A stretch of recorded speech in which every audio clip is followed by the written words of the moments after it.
Ці ведаеце вы, што значыць слова «марыянетка»? Ну, гэта такі чалавек, які скача па дудку таемных урадаў, масонаў і рэптилоідаў. Котчыкі, вы дужа тэлевізор перагледзелі. Марыянетка – это назва лялькі, часцей за ўсё драўлянай, якой рухае чалавек і такім чынам паказвае нейкае тэатральнае прадстаўленне. Лялька можа быць прывязаная да тонкіх вяровачак за рукі і за ногі, альбо трымацца знізу на драўлянай палачцы. Часцей за ўсё марыянеткамі называюць такі вось варыянт лялькі з вяровачкамі. Паглядзіце, тут яна сапраўды выглядае максімальна бездапаможнай, таму што прывязаная за рукі і за ногі, і таму што без волі гаспадара гэтая лялька нічога не можа зрабіць сама. Вас можа здзівіць, але хутчэй за ўсё назва марыянетка паходзіць ад імя святой Марыі, ад Божай Маці. Ты хочаш сказаць, што Божая Маці была марыянеткай? Блюзнерца! Ірад! Ну, тут справа такая. У Еўропе ў сярэднявеччы былі вельмі папулярныя лялечныя тэатры, прысвечаныя гісторыі нараджэння Ісуса Хрыста. Цэнтральная гераіня там была Божая Маці. Вось па яе імені і пачалі называць усе такія тэатральныя лялькі – марыянеткі. От, каб Божая Маці ведала, каго ў яе гонар называюць. Ну, тут трэба сказаць, што гэтыя тэатры рабілі важную справу. Яны расказвалі гісторыю Божай Маці Ісуса Хрыста па ўсёй Еўропе, прычым не ў храмах, а на вуліцах. У тым ліку, дарэчы, і ў Вялікім княстве Літоўскім. Ведаеце, як называлі такія лялечныя тэатры на нашых землях? Ці мог, у нас гістарычная перадача, а не тэатральная. Я ў тэатрах засынаю. На што нам усё трэба ведаць? Слухайце, ну, цяпер жа каляды, Раство Божие. І на гэтыя святы дзеці ва ўсіх вёсках і гарадах раней чакалі не падарункаў, бо раней не дарылі падарункаў. Яны чакалі, калі да іх у вёску прыедзе батлейка, самая яркая забава каляднага перыяду для нашых продкаў. Таму сёння, у гэтыя святочныя дні, мы пагаворым з вамі пра батлейку.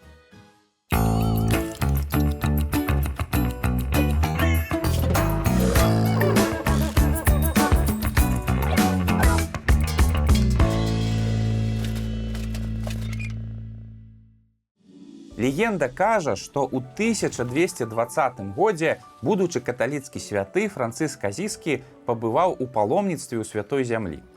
Ён бачыў святы горад, Єрусалім, бачыў Віфлеем, месца нараджэння Ісуса Хрыста і быў вельмі узрушаны.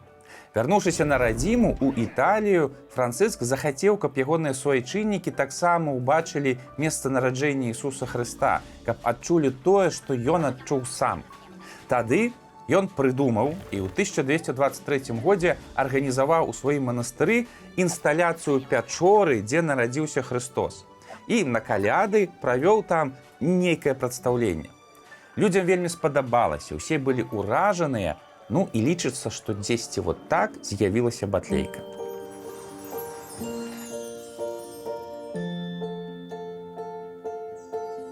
Калядныя святы гэта час цудаў і вялікіх надзеяў. Калі успамінаючы нараджэнне Ісуса Хрыста, мы ўмацоўваемся ў веры, што дабро заўсёды перамагае зло, нават калі для гэтай перамогі патрэбны цуд. І яшчэ адзін маленькі цуд калядаў. У гэтыя дні людзі з любой кропкі свету могуць ненадоўга перанесціся ў святую зямлю, дзякуючы невялікай драўлянай скрынцы і некалькім драўляным лялькам. Наколькі праўдзівая гэта гісторыя, мы наўрад ці ўжо калі-небудзь даведаемся. Але фактам застаецца тое, што ў сярэднявечнай Еўропе падарожнічалі шматлікія скамарохі і трубадуры, якія на вуліцах паказвалі розныя тэатральныя прадстаўленні. Найчасцей гэта былі альбо касцюміраваныя шоу з маскамі, альбо такія вось невялікія лялечныя тэатры. Фронтменам тут была відавочна Італія. І, дарэчы, пра італьянскую традыцыю лялечных тэатраў мы ўсе з вамі ведаем з самага дзяцінства. І больш за тое, вы дакладна ведаеце, як у італьянскай мове называецца тэатральная лялька. Ці мог, мы табе што, італьянцы? Паглядзі на мяне, я нават піцу не люблю. Ну, коцікі, давайце яшчэ раз. Скажыце, як яго завуць? Пара-па-па-па-пам? Ці мог, у цябе ўсё нармальна? Эх, Z-пакаленне, нічога вы не ведаеце. Буратінам завуць гэту ляльку. Ад пачатку гэта быў адзін з персанажаў жартаўлівых інтэрмедый, а пазней гэтае слова само па сабе пачало абазначаць тэатральную ляльку. Дык пачакай, італьянская лялька гэта ж Піноккіо, а Бураціна гэта расійскі аналаг. Не, там все па-іншаму. У арыгінале Піноккіо гэта асабістае імя, а сама лялька гэта Бураціна. А Алексей Толстой у расійскім варыянце ўзяў гэта назву Бураціна як асабістае імя галоўнага героя. Вось жа, у пэўны момант каталіцкі касцёл падумаў, што класна было б выкарыстаць папулярную народную забаву ў высокіх мэтах і пачаў рабіць лялечныя і не толькі лялечныя прадстаўленні на дзень Божага нараджэння. Прямо у касцёлах? Прямо ў касцёлах. Прям тэатральнае прадстаўленне? Ну так, тэатральнае прадстаўленне. І, магчыма, сапраўды святы Францыск зрабіў гэта першы. Тут мы ўжо ніколі не даведаемся. Галоўнае, што людзям спадабалася, і з'ява гэта пачала пашырацца на іншыя касцёлы, на іншыя краіны, і дзесьці ў канцы 16 стагоддзя прыйшла на нашыя землі. Але ў нейкі момант з гэтай модай паўстала вялікая праблема. Ну, глядзіце, тэатралізацыя такога важнага святога дзеяння, як нараджэнне Бога, заўсёды павінна быць максімальна узнёслая, хаця б карэктная. Але калі мода на тэатралізацыю пайшла ў народ, то, відавочна, гэтая карэктнасць знікла. Народныя творцы вельмі часта дадавалі ў лялечныя тэатры нешта сваё, дадумвалі сюжэты і ў пэўны момант ператварылі Божае нараджэнне крыху ў балаган. Бураціна выйшаў з-пад кантролю. Ну, можна і так сказаць. Ведаем, напрыклад, што ў Польшчы ў 18 стагоддзі ў святочнай батлейцы былі прадстаўленні з лялькамі караля Яна Сабескага, гусарамі і іншымі самымі рознымі асобамі. Карацей, ладна частку батлейкі займалі палітычныя і прыватныя гісторыі. І аднойчы цярпенне касцёла на ўсё гэта лопнула. І ў 1736 годзе кракаўскі біскуп забараніў у храмах тэатралізаваныя шопкі. Так называюць у Польшы батлейку. Бо гэта ўжо проста пераходзіла ўсе межы. Але ён дазволіў выстаўленне гэтых шопак перад касцёлам без тэатралізацыі. То бок проста можна было расставіць лялькі. З гэтай традыцыі ў Кракаве праз пэўны час нарадзілася цэлае народнае мастацтва стварэнне пампезных калядных шопак. Паглядзіце, якія яны прыгожыя і колькі сілаў людзі да гэтага часу укладваюць у гэтыя творы мастацтва. Дык без тэатральнай дзеі каму гэта трэба? А вось не скажы, атрымалася своеасаблівая цікавая традыцыя. У Еўропе так выйшла, тэатралізаваныя лялечныя пастаноўкі на такую рэлігійна-побытавую тэматыку не вельмі прыжыліся. Затое прыжыліся статычныя яслі, вось такія, якія вы і цяпер можаце пабачыць у шматлікіх касцёлах па ўсёй Еўропе і ў Беларусі. У Еўропе яны называюцца прэзепіо, што з італьянскай значыць яслі. А вось на нашых землях гісторыя з батлейкай пайшла зусім іншым шляхам. Да што ж такое? Калядныя святы, скрыня батлеечная ёсць, лялькі ёсць, але яны не жывыя. Давайце іх ажывім. А ці тая тут гаспода, што чакала нашага прыхода? Тая ці не тая? Тая! А калі гаспода тая, нехай Бог яе вітае. А ці та тут гаспадыня, што куццёй нас не абміне? Тая ці не тая? Тая! А як гаспадыня тая, хай Бог хату асвячае. А ці тая тут радзіна, што святкуе раство Божага Сына? Тая ці не тая? Тая! А калі радзіна тая, нехай свята ў дом прымае. Як я ўжо казаў, у ВКЛ батлейкі прыйшлі дзесьці ў канцы 16-го, пачатку 17-го стагоддзяў. Што цікава, на беларускіх землях яны атрымалі назву батлейка, ад слова Бэтлеем, альбо Вифлеем, горад, дзе нарадзіўся Ісус Христос. А вось на украінскіх землях гэтая традыцыя атрымала зусім іншую назву – вяртэп. Дзіўнае нейкае слова гэты вяртэп.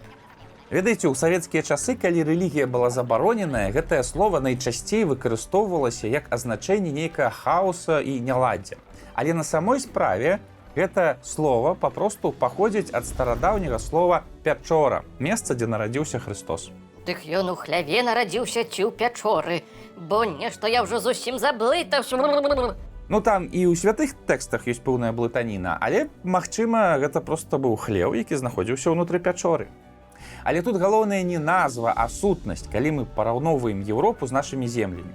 Бо ці то норавы на нашых землях былі папрасцей, ці то народныя ўплывы былі больш моцныя, але ў нас гэтая збольшага рэлігійная з'ява ператварылася ў цэлую сацыяльную дзею. Вось яна, батлейка. Знешне гэта драўляная скрынка, якая мела некалькі паверхаў, ад 1 до 3. Важнае было раздзяленне на зону святога неба і зямную зону. Зверху на небе былі анёлы, а знізу усе астатнія персанажы, зрэшты, там і адбываліся асноўныя падзеі батлейкі. Ігралі батлейку відавочна на каляды, і рабіць гэта маглі як аматары ў асобнай вёсцы, так і прафесіяналы. Тыя, хто ездзіў ад вёскі да вёскі і зарабляў на гэтай справе грошы. Батлеечная трупа магла складацца з 2 чалавек, а магла нават з 10. Усё залежала ад маштаба і натхнення. Ага, зразумела. 2 працуюць, а 10 кіруюць. Не, звычайна прадстаўленне паказвалі 2 чалавекі, але іншыя маглі, напрыклад, спяваць альбо іграць на музычных інструментах. Традыцыйна батлеечнае прадстаўленне складалася з 2 частак. Першая частка была рэлігійная і прысвечаная непасрэдна нараджэнню Ісуса Хрыста. Але тут цікава, называлася гэтая частка «Цар Ірад», таму што распавядала пра нараджэнне Ісуса Хрыста не з звычайнай святой біблейнай пазіцыі, а пад тым ракурсам, дзе яна нагадвала хутчэй галівудскі трылер. Бо пакуль Ісус Хрыстос маленькі ляжаў у яслях у Віфлееме, па ўсёй краіне дзеяліся трагічныя падзеі.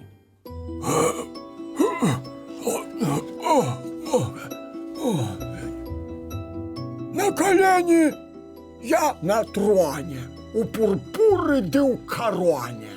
Волей царскою своёю валадару над землёю. Слухай, царь земный, со славой, с волей Божьею яскравой, у твоей земли усім людям царь рожден от девы буде.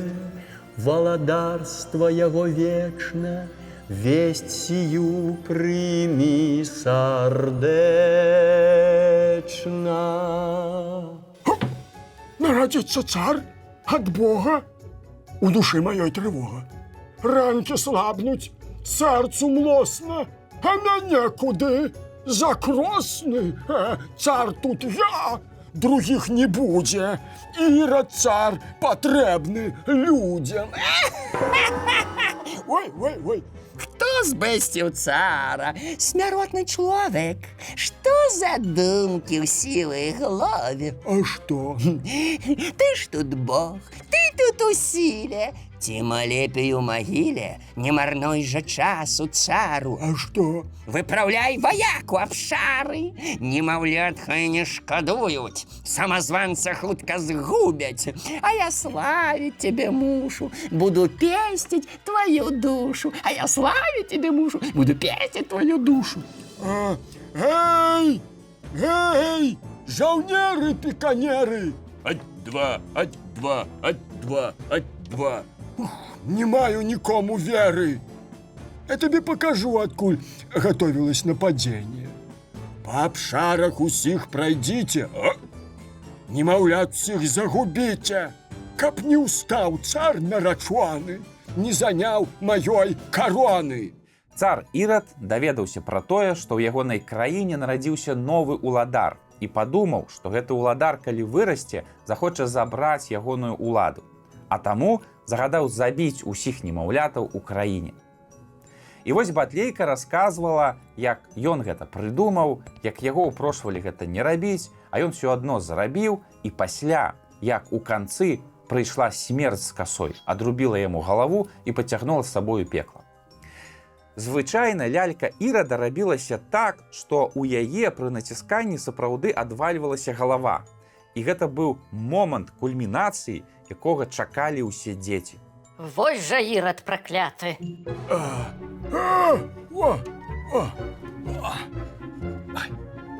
Буду вечна чаравачы, ды нягодных папіхачы.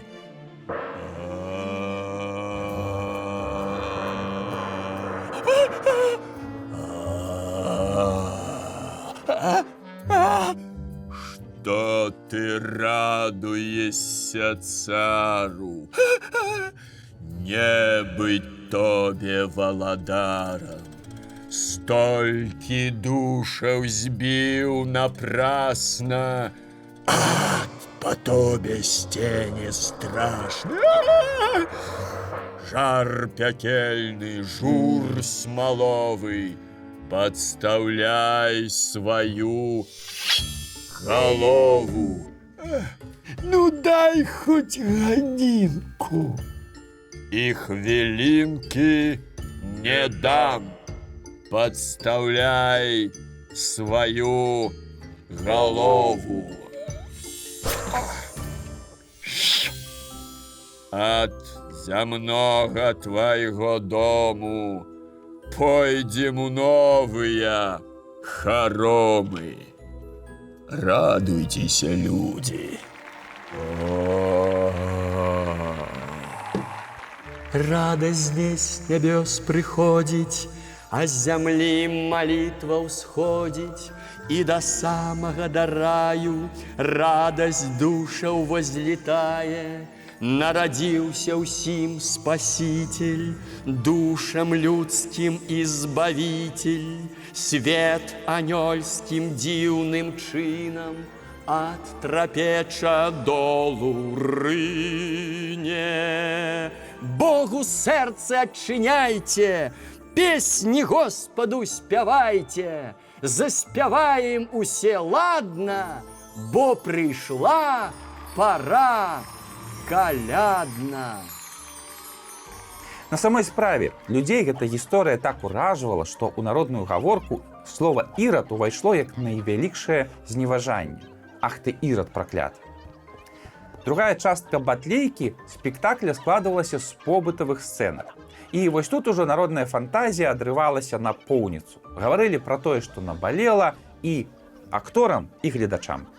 Дзеючымі асобамі ў гэтай частцы былі звычайныя людзі. Лекар, жаўнер, святар, яўрэй, цыган і так далей. Былі рэгіянальныя асаблівасці. Напрыклад, у беларускай батлейцы прысутнічаў персанаж казак, а у украінскай, наадварот, персанаж літвін-беларус. Ну, і там все як у жыцці. Лекар прыходзіў і лячыў хваробу жывата яловымі шышкамі. Ваяка напіваўся і забываўся пра загад. Паненка так дбала пра свой знешні выгляд, што патрапляла ў канфузныя сітуацыі. І людзям усё гэта, канечне, вельмі падабалася. І ўсе гэтыя сумнеўныя сцэнкі былі на каляды? Ну, так, як гэта часта бывае, святое змяшалася з жыццёвым у гэтыя дні. Сцэнкі, дарэчы, гэтыя, як і любы народны гумар, былі смешныя, але калючыя і часам жорсткія. Цыгане там відавочна кралі коней, яўрэі, ну а дакладней жыды ў арыгінале, відавочна спрабавалі зарабіць грошай на бедным мужыку. Ва ўкраіне і цяпер перыядычна адбываюцца скандалы, калі нехта спрабуе паставіць традыцыйны украінскі вяртэп. Бо некаторыя сюжэты там пачынаюцца з таго, што прыходзіць запорожскі казак і крэпка раздае кухталёў і польскаму пану, і жыду шынкару. Ну, карацей, вельмі непаліткарэктная сацыяльшчына. Ну, але было, што было. Батлейка жыла ў народнай стыхіі, пакуль жыла сама народная стыхія. У 20 стагоддзі за урбанізацыяй, таксама з заганеннем савецкай улады, гэтая з'ява пачала занепадаць і, напэўна, яшчэ да вайны амаль цалкам знікла. Тимох, сумная гісторыя ў цябе на каляды. Ды ніякая яна не сумная, а наадварот, вельмі сімвалічная і знакавая. Таму што батлейка ў нашыя часы адрадзілася так жа сама, як і галоўны персанаж гэтай батлейкі. Яшчэ ў 70-е гады шэраг актывістаў з Менску вырашылі аднавіць гэтую з'яву, бо разумелі яе сілу. А ўжо ў 90-х гадах шматлікія мастакі, тэатралы, настаўнікі і проста грамадскія актывісты зразумелі, наколькі гэта каштоўная рэч. І таму спачатку ў міры, пасля ў залессі і ў Менску з'яўляліся ўсё новыя і новыя батлейкі, якія і да гэтага часу падарожнічаюць па ўсёй Беларусі. Батлейку выкарыстоўваюць шмат у якіх месцах, ад вялікіх тэатральных сцэнаў да школьных урокаў. Чаму? Бо гэта магчымасць сказаць пра важнае і насказальнымі сродкамі. А такая магчымасць цэніцца ва ўсе часы, асабліва ў нашыя. Усіх са святам! Вясёлых калядаў, сябры!